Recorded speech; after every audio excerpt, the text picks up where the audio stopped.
देखो क्वेश्चन दिया है a variable plane which remains at constant distance 3p from the origin। कोई भी हमारे पास एक प्लेन है जो क्या हमेशा 3p डिस्टेंस ओरिजिन से रहता है, ठीक है।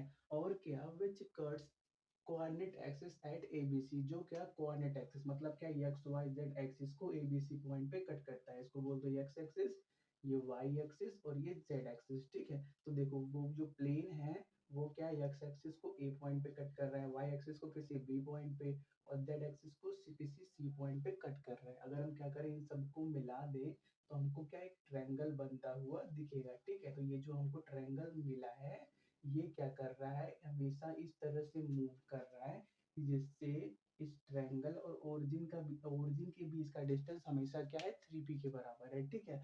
फिर देखो हमको शो क्या करना है that the locus of centroid of triangle ABC is इतना। तो देखो इसमें दो चीजें, एक लोकस का वर्ड समझना है और एक सेंट्रॉइड ऑफ ट्रायंगल, ठीक है। तो देखो लोकस का मतलब क्या होता है, पाथ, ठीक है। जैसे सपोज कर लो हम ये पॉइंट पकड़ ले और ऐसे ऐसे ऐसे ऐसे मूव करें तो ये जो हमने पाथ ट्रेवल किया है इसी पाथ को बोला जाता है लोकस, ठीक है। किसी एक फिक्स पॉइंट को आप पकड़ लो और वहां से आप मूव करो तो जो वो पाथ जनरेट करेगा घूमने के दौरान उसको हम क्या बोलते हैं, लोकस बोलते हैं, ठीक है। जैसे देखो हम क्या करें इस बी पॉइंट को पकड़ लें, ठीक है। बी पॉइंट को पकड़ ले और इस ट्रायंगल को ऐसे ऐसे घुमाए, ऐसे ऐसे घुमाए तो बी पॉइंट ऊपर जाएगा, तो बी पॉइंट यहाँ पहुंचा, कुछ टाइम बाद यहाँ पहुंचेगा, फिर कुछ टाइम बाद यहाँ पहुंचेगा। तो ये जो वो मूव कर रहा है, ये जो पाथ है वो बी पॉइंट फॉलो कर रहा है, उस पाथ को क्या बोला जाता है, लोकस बोला जाता है, ठीक है। लोकस का मतलब सिंपली पाथ होता है, ठीक है। फिर देखो बात आ रही है सेंट्रॉइड ऑफ ट्रायंगल के बारे में। तो देखो ये टॉपिक हमने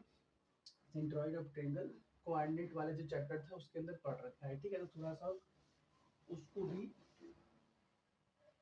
रिकैप कर लेते हैं, ठीक है। जैसे सपोज कर लो कोई भी एक ट्रायंगल है, हम क्या कर लेते हैं वही ट्रायंगल एबीसी बना लेते हैं। ए बोल दो, बी सी, ए का कोऑर्डिनेट सपोज कर लो a1 b1 c1 के बराबर है, बी का कोऑर्डिनेट a2 b2 और c2 के बराबर है, सी का कोऑर्डिनेट a3 b3 और c3 के बराबर है, इतना मान लो, ठीक है। तो देखो जो आपका सेंट्रॉइड ऑफ ट्रायंगल होता है वो क्या होता है, इसके लिए पहले आप क्या करो इस ए पॉइंट से इस बी सी लाइन पे परपेंडिकुलर गिराओ, ठीक है। सपोज कर लो कोई यहाँ पे डी पॉइंट पे ये आके टच किया, ठीक है। तो देखो जो सेंट्रॉइड ऑफ ट्रायंगल होता है वो क्या होता है, कोई एक पॉइंट होता है कहाँ पे, एडी लाइन के ऊपर, जो क्या करता है एडी लाइन को इंटरनली 2:1 के रेशियो में डिवाइड करता है, ठीक है। सेंट्रॉइड ऑफ ट्रायंगल को हम जनरली जी से डिनोट करते हैं, वो क्या होता है एडी लाइन को इंटरनली 2:1 के रेशियो में डिवाइड करने वाला कोई पॉइंट होता है, ठीक है। तो अगर बात करें जी के कोऑर्डिनेट की तो वो हमने प्रूव भी किया था कि वो क्या a1 plus a2 plus a3/3 comma Y b1, क्योंकि abc की बात चल रही है ना तो b1 करो, b1 plus b2 plus b3/3 और क्या C1 plus C2 plus C3/3 के बराबर होता है, ठीक है। तो देखो हम बात करते हैं इस क्वेश्चन के बारे में, ठीक है। तो देखो हमको दिया क्या है कि जो वेरिएबल प्लेन है वो क्या आपका कांस्टेंट डिस्टेंस पे है और कट कर रहा है ओरिजिन को एबीसी पॉइंट पे। मतलब देखो ये हम क्या करते हैं इंटरसेप्ट फॉर्म का यूज करते हैं, ठीक है। क्योंकि यहाँ पे क्या कर रहा है आपके एक्स वाई जेड एक्सिस को एबीसी पॉइंट पे कट कर रहा है, ठीक है। तो हम इंटरसेप्ट फॉर्म के अंदर मान लेते हैं कि जो आपका इक्वेशन ऑफ प्लेन है वो क्या x by a plus y by b plus z by c के बराबर, z by c equal to 1 के बराबर है। इंटरसेप्ट फॉर्म का इक्वेशन यही होता है किसी भी प्लेन का, जहाँ पे एबीसी क्या है कोई भी एक वेरिएबल है जो क्या कर सकते हैं मूव कर सकते हैं क्वेश्चन के हिसाब से, ठीक है। तो देखो हम क्या बात करते हैं अब ये डिस्टेंस के बारे में। दिया क्या है कि ओरिजिन से इस प्लेन का डिस्टेंस हमेशा क्या है 3p के बराबर है, कांस्टेंट है, ठीक है। तो देखो हमने टॉपिक क्या पढ़ा हुआ है कि किसी एक पॉइंट से किसी प्लेन पे डिस्टेंस अगर परपेंडिकुलर निकालें तो कितना होता है। तो देखो अगर हम यहाँ सपोज कर ले कोई एक पॉइंट P है और सपोज कर लो ये कोई प्लेन है, ठीक है। तो प्लेन P से अगर हम परपेंडिकुलर गिराएं इस प्लेन के ऊपर, सपोज कर लो किसी क्यू पॉइंट पे आके मिला प्लेन के अंदर, तो ये जो PQ लेंथ होता है, PQ लेंथ होता है वो किसके बराबर होता है, mod AX1 plus BY1 plus CZ1 plus D upon under root a square plus b square plus c square के बराबर होता है, जहाँ पे इस पॉइंट P का कोऑर्डिनेट क्या होता है x1 y1 z1 होता है, ठीक है। और ABC क्या होता है, इस प्लेन से जो नॉर्मल निकला हुआ है उसका का डायरेक्शन रेशियो होता है, ठीक है। तो देखो यहाँ पे बात क्या की है, ओरिजिन से बात किया है, तो ओरिजिन से हम P को क्या बना देंगे, ओरिजिन बना देंगे। ओरिजिन बना देंगे तो ये सभी क्या हो जाएंगे, 0 0 0 हो जाएंगे, ठीक है। तो ओरिजिन से इस प्लेन का, ये जो प्लेन की बात कर रहा है उसका डिस्टेंस 3p दिया रखा है, ठीक है। तो देखो हम क्या करेंगे, ये जो x1 y1 z1 है इसको 0 करेंगे तो ये तीनों टर्म हट जाएंगे, मतलब हमको सिंपली कितना मिलेगा, d upon under root a square plus b square plus c square मिलेगा, ठीक है। तो हम क्या करते हैं, उसी को यूज करते हैं, ठीक है। तो देखो हमको डिस्टेंस दिया रखा है 3p, तो ये p की लेंथ कितना दिया है, 3p के बराबर दिया है, ऐसा मान लो, ठीक है। तो हम बात करते हैं, since the distance from origin to plane is always constant equal to 3p, then हम क्या बोल सकते हैं, जो 3p है वो किसके बराबर होगा, d का वैल्यू। d का वैल्यू क्या होता है, ये कांस्टेंट वाला d का वैल्यू कितना है, 1। तो मॉड d करोगे 1, उसका भी कोई इफेक्ट नहीं, मतलब सिंपली 1 ही लिख दो, ठीक है। Upon under root a square का वैल्यू कितना है, 1 अपान a स्क्वायर, तो 1 अपान a का square plus b square, 1 upon b का square plus c square, 1 upon c का स्क्वायर, ठीक है। तो देखो ये जो हमने बात किया था under root a square plus b square plus c square, वो क्या था, जनरल इक्वेशन ऑफ प्लेन के अंदर था, ठीक है। ये क्या इंटरसेक्ट फॉर्म है, तो इसको क्या करोगे, जनरल फॉर्म के अंदर कन्वर्ट करोगे। तो कन्वर्ट करना है मत करो, सिंपली ऐसे ही कर लो, ठीक है। यहाँ से ए का वैल्यू 1 अपान ए मिल जाएगा, बी का वैल्यू 1 अपान बी, सी का वैल्यू 1 अपान सी मिल जाएगा, ठीक है।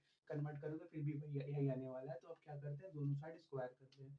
स्क्वायर करोगे तो क्या करोगे, यहाँ पे भी स्क्वायर हो जाएगा, तो क्या मिलेगा आपको, 3p का होल स्क्वायर, मतलब क्या 9p का स्क्वायर। तो ये इधर क्या हो जाएगा, 1 अपान अंडर रूट, तो इस बार हट गया, 1 अपान a का स्क्वायर प्लस 1 अपान b का स्क्वायर प्लस 1 अपान c का स्क्वायर, ठीक। करते क्या है, यहाँ पे थोड़ा सा रीअरेंज करते हैं, ठीक है। तो इसको रब कर देते हैं, ये तो कोई काम का नहीं है। तो देखो हमको क्या मिलेगा, 9p square is equal to, a को हम क्या करते हैं ऊपर भेजते हैं, तो क्या मिलेगा, a square plus b square plus c square, इसके भी नीचे 1 है, इसके भी नीचे 1 है, इसके भी नीचे 1 है, ठीक है। तो हम क्या करते हैं, इसको अब रिवर्स करते हैं, ठीक है। तो देखो ये क्या लिखा हुआ है, पहले इसको देख लो कि ऐसा हुआ कैसे, ठीक है। ये क्या लिखा हुआ है, 1 अपान ए का होल स्क्वायर लिखा हुआ है, ऐसा सपोज कर लो, ठीक है। तो इसको थोड़ा सा ओपन करो, तो 1 अपान ए स्क्वायर, ठीक है। तो देखो ये क्या लिखा हुआ है, 1 अपान ये वाला, ठीक है, ये वाला, ये बड़ा वाला, ठीक है, 1 अपान ए स्क्वायर लिखा हुआ है, ठीक है। तो क्या होगा, ए स्क्वायर ऊपर चला जाएगा, ठीक है। तो इसलिए क्या हो गया, ए स्क्वायर ऊपर चला गया, ठीक है। तो देखो इसको रिवर्स करते हैं, तो क्या मिलेगा, 1/9p स्क्वायर, क्योंकि देखो हमको इस ऑर्डर में क्या करना है, रिजल्ट लाना है, तो हमको क्या करना पड़ेगा, पलटना पड़ेगा, ठीक है। तो 1/a square plus 1/b square plus 1/c square, ठीक है। यहाँ तक हमको मिल गया है। अब क्या करते हैं, सेंट्राइड ऑफ ट्रायंगल की बात करते हैं, कि सपोज कर लो वो जो आपका प्लेन है वो क्या कर रहा है, एक्स वाई जेड एक्सिस को ए बी सी पॉइंट पे कट कर रहा है, ठीक है। Let the plane meets coordinate axis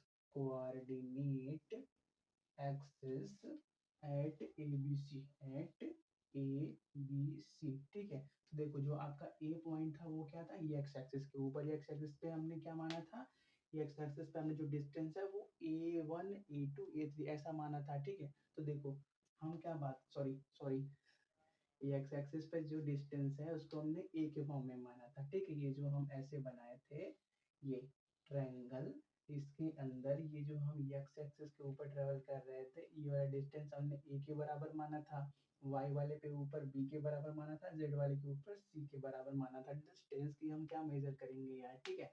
तो देखो अगर हम बात करें इस पॉइंट की, ए पॉइंट की, तो इसका कोऑर्डिनेट क्या होगा, इसका कोऑर्डिनेट a,0,0 होगा, क्योंकि एक्स एक्सिस के ऊपर है तो वाई और जेड 0 होने वाला है।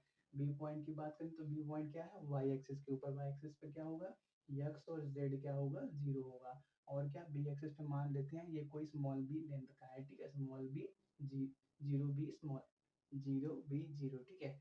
कैपिटल सी की बात करें तो वो क्या है, जेड एक्सिस के ऊपर है, तो मान लेते हैं वो क्या है, कोई 0 0 और जेड पॉइंट है। एबीसी कैसे आया, सही आया, कैसे आया, एक लेंथ है हमने माना है, ठीक है, कि ये लेंथ, ये ओरिजिन से एक्स एक्सिस पे यहाँ पे जहाँ पे ये पॉइंट पे कट कर रहा है, ये लेंथ स्मॉल ए के बराबर है, ओरिजिन से ये capital B point small B के बराबर है, ओरिजिन से ये ऊपर वाला सी जो डिस्टेंस है ये क्या स्मॉल सी के बराबर है, ये हमने माना खुद से, ठीक है। तो देखो ये हमको मिल गया क्या बोलते हैं पॉइंट्स मिल गए कि एबीसी कौन से पॉइंट के एबीसी के कोऑर्डिनेट क्या होंगे। ठीक है, तो देखो अगर हम सेंट्रॉइड ऑफ ट्रायंगल की बात करें तो वो क्या होगा, सेंट्रॉइड ऑफ ट्रायंगल जिसको हम जी से डिनोट करते हैं, मान लेते हैं उसका कोऑर्डिनेट कुछ एक्स वाई जेड होगा। तो एक्स किसके बराबर होगा, एक्स आपका a1 plus a2 plus a3/3, Y किसके बराबर होगा b1 plus b2 plus b3/3, Z किसके बराबर होगा z1 plus z2 plus z3/3 के बराबर होगा। ठीक है, तो हम क्या करते हैं वही अप्लाई करते हैं, इधर का नोट करो ड्रॉप कर देते हैं। तो देखो हमको क्या मिल जाएगा, सेंट्रॉइड ऑफ ट्रायंगल जी का value a1 plus a2 plus a3 मतलब क्या a/3 मिल जाएगा, b1 plus b2 plus b3/3 मतलब b/3, और क्या c1 plus c2 plus c3 मतलब क्या c/3 मिल जाएगा। ठीक है, तो x किसके बराबर है a/3 के, तो x किसके बराबर है a/3 के, y किसके बराबर है b/3 के, y b/3 के बराबर है, और z आपका c/3 के बराबर है। ठीक है, तो यहाँ से a का वैल्यू क्या मिला 3x मिला, यहाँ से b का वैल्यू क्या मिला 3y मिला, यहाँ से c का वैल्यू क्या मिला 3z मिला। ठीक है, तो अब क्या करते हैं अपना ये जो हमने भी रिलेशन बनाया हुआ है इसके अंदर इसके अंदर a b c का वैल्यू हम पुट करते हैं। ठीक है, तो देखो हमको क्या मिलेगा, ये नीचे का नोट करो, चलो इसको रख कर देते हैं। तो देखो हमको क्या मिलेगा 1/9 पी स्क्वायर इक्वल टू 1/, ए का वैल्यू क्या है 3x है, तो 3x का होल स्क्वायर प्लस 1/, बी का वैल्यू 3y का होल स्क्वायर प्लस 1/3z का होल स्क्वायर। ठीक है, बस क्या कर दो ओपन कर दो 1/9 पी स्क्वायर, नीचे दिख रहा है ना, हाँ equal to 1/3 X square plus 9y square plus 1/9 Z square. ठीक है, तो 9 हर जगह से कैंसिल हो जाएगा, हमको क्या बीच बचेगा 1/p square equal to 1/x square plus 1/y square plus 1/z square बचेगा। बस क्या करो इसी को सभी को क्या करो ऊपर ला दो, तो क्या हो जाएगा सभी के पावर में निगेटिव आ जाएगा। यहाँ पे p के पावर स्क्वायर है, p का स्क्वायर है, p को ऊपर ले जाओगे तो क्या होगा p के पावर -2 हो जाएगा। ठीक है, तो देखो हमको क्या रिजल्ट मिल जाएगा, p के power -2 is equal to x के पावर -2। हमने इस बार पलटा नहीं है, हमने रिलेशन यही रखा हुआ है। ठीक है, अगर पलट देंगे तो क्या मिल जाएगा p square equal to x square plus y square plus z square, लेकिन हमने पलटा नहीं, हमने क्या किया रिलेशन यही रहने दिया, बस क्या किया इनको शिफ्ट किया। ठीक है, p ऊपर जाएगा तो क्या नेगेटिव पावर के साथ जाएगा, x ऊपर जाएगा तो नेगेटिव पावर के साथ जाएगा, ये सब बात हमने आपने पढ़ा हुआ है। ठीक है, तो y के पावर -2 हो जाएगा प्लस z के पावर -2 हो जाएगा। तो ये हो गया हमारा फाइनल रिजल्ट, जो हमारा सेंट्रॉइड ऑफ ट्रायंगल है, जिसको हमने एक्स वाई जेड नाम से बताया कि वो एक्स वाई जेड सेंट्रॉइड का कोऑर्डिनेट एक्स वाई जेड है, उसका लोकस का इक्वेशन ये होगा। ठीक है, नोट करो।